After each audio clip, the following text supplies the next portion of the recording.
Scuf finally made a good pro controller. But it is a little expensive though, so we'll have to dive a little deeper into whether or not it's actually worth the money. But since I had to buy the controller for this review, I can most definitely say that without a doubt, it is positively a good controller.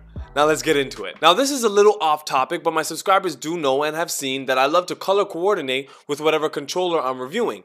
And this is an orange controller. And as you can see, it really looks beautiful. And orange is in fact my favorite color. But unfortunately, turns out this is kind of a trickier shade of orange than I expected. And unfortunately, the sweaters and the shirts that I tried to match with this orange it just wasn't exact, and it was too beautiful of a controller to not have the exact color for. So I was a little miffed, and I didn't have to really rant about that, but I really wanted to talk about it because it really hurt. It really hurt because there would have never been a better controller to color coordinate with than this one. But hey, it is what it is. I don't know what else to say. Anyway, in order to get this controller, I had to spend $210, okay? The shipping time on it was about a week, 2 weeks, so not bad, pretty standard for controllers, it's not too bad. And when I got it, the packaging was beautiful. It came with a slip-on cover of some sort that normally I would feel a little annoyed with, but it actually was so well designed, I had no problem with looking at the slip-on cover. Then came the main event, which was the controller itself. Once I opened it, there she was. I can honestly hands down say that this is easily going to be my most beautiful controller in my collection for a long time. One thing I really like about the controller, and it's a very small thing but it's worth mentioning, it also has prints of Scuf and Instinct on the bottom left and top right side of the controller. So that's really cool to me. Like, holy smoke, that's really cool to me. It's almost like my controller is tatted. I'm personally not a person that likes tattoos, but it definitely adds some edginess to the controller. They printed it beautifully. Now with the controller, you get 2 extra thumbsticks, a 6-foot braided cable, a couple of Duracell batteries because it's an Xbox controller and they still use those, and the instruction manual. After that, it's just a box, and that's what you get. Now they give you a 6-month warranty on this controller, which is really piss poor. I will never understand why these controllers only get 6-month warranties. 1 year or more is what I'm asking for. Come on, say it with me. 1 year or more is what I'm asking for. Now the controller itself feels incredible. They used a soft touch finish that it's probably more than just a soft touch finish. I just don't understand exactly what they did with the faceplate. I just know that for a fact, it feels incredible, the faceplate, and it's very hard to leave like fingerprints on it. I kind of tested it out with oils, and no, it stood up to the test, and that's great. The grip on the back also feels very nice. They kind of use like a hexagon, or is it a hexagon? Yeah, a hexagon kind of grip, which is okay. I've never been a huge grip guy.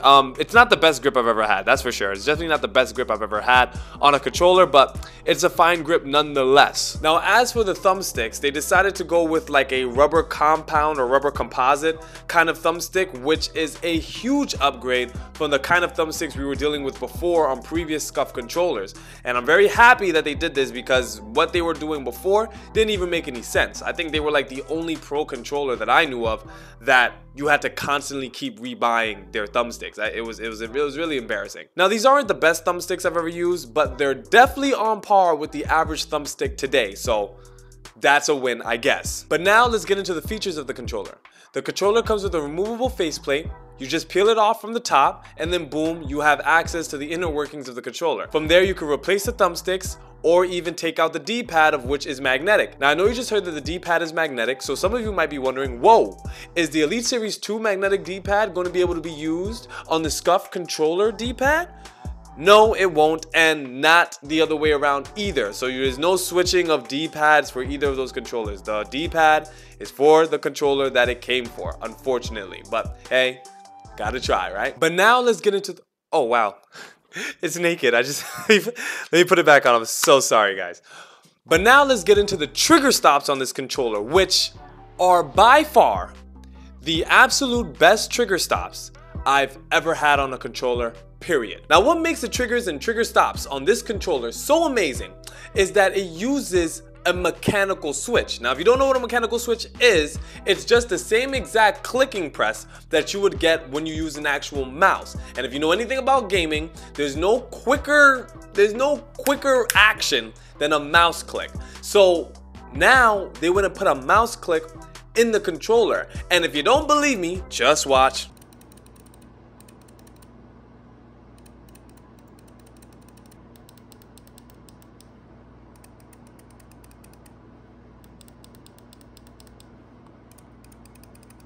Now, I haven't tried every trigger and trigger stop in the world, but you can see that I have a very good collection of controllers. Go check out my YouTube channel. And by the way, while you're here, make sure to like and subscribe. If I'm doing a good job, if you're liking the video, holla at your boy. Now, I have a large collection of controllers. You can see it throughout my channel. But what makes these triggers and trigger stops so special is that it's the first controller I've come across where it has adjustable trigger stops and a mechanical switch. A lot of times, you either get the adjustable trigger stops with regular triggers, or you get a mechanical switch trigger stop, but it's not adjustable. This is the first, at least brand name controller that has this. I don't know if there are, maybe some like extreme rate version, or there's a lot. There are a lot of controllers out there. I haven't gotten a chance to check out every single one, but for the Xbox Series X controller, this is the first one I've seen, and by far the best one I've used. So listen, believe me, this is top tier. Now, the 4 remappable buttons on the back are okay. Well, let me not say that they're okay. It's a big step up from the paddles that we were getting in last generation Scuf paddles, which were just really bad paddles. They broke all the time. They were obtuse. It didn't really make too much sense. But they went with a completely new design here, and it's a good shot. It's a good try. It's definitely a good try. I have no problem with half the paddles. So the paddles that kind of rest where your fingers would rest, I have no problems with those.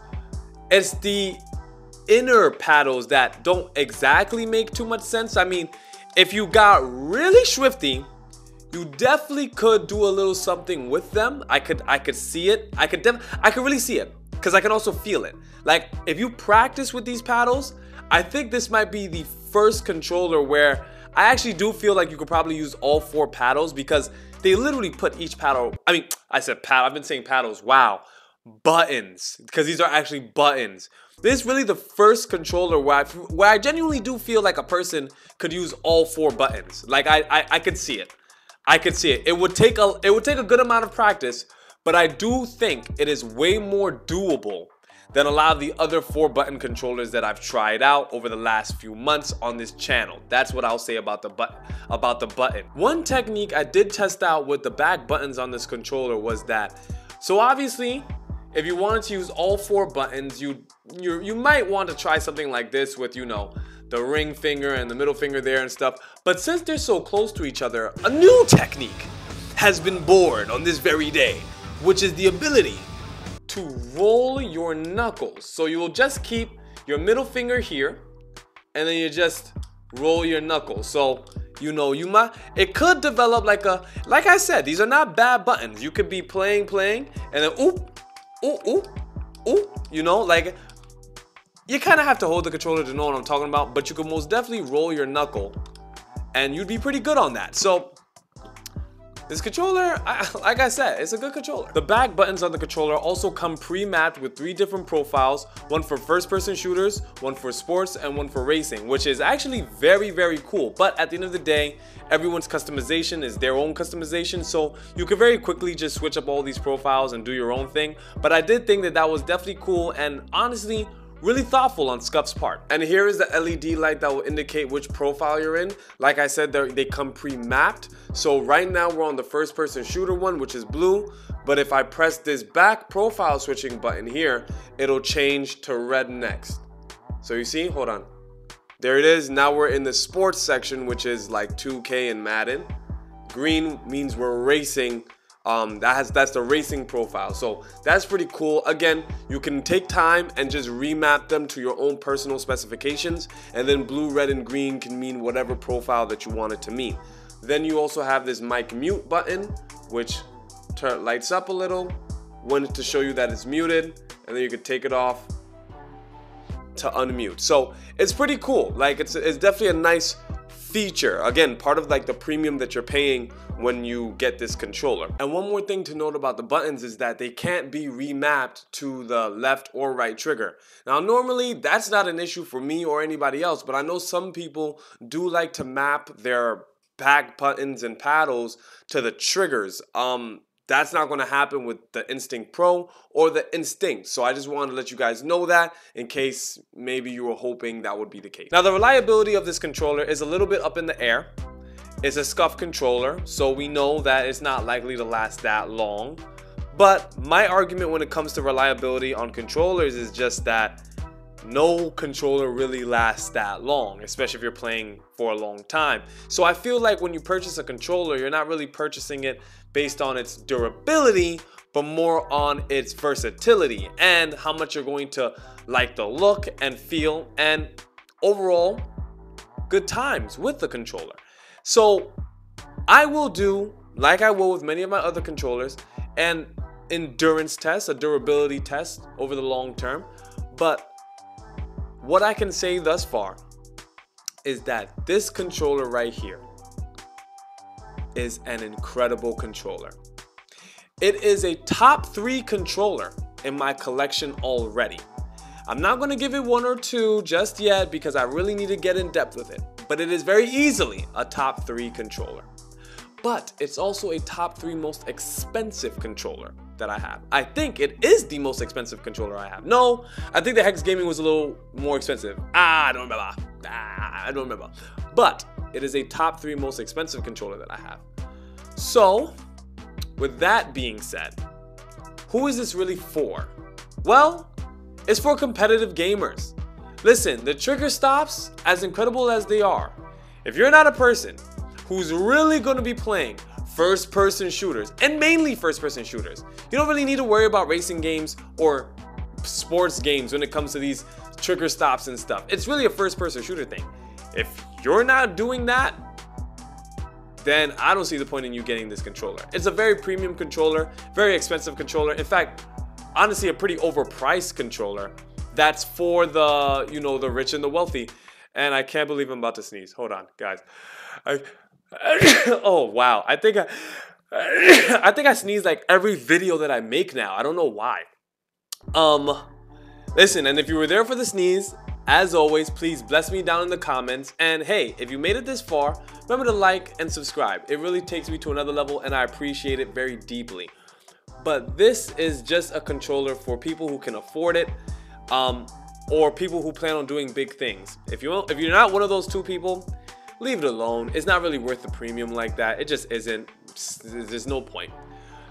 And that's the review of the Scuf Instinct Pro controller. Let me know down in the comments below how I do, and how I do. Listen, I appreciate you coming this far. I hope you enjoyed the video. Chukavelli was in, and now Chukavelli is out. Peace to the Middle East, my friends. I love you.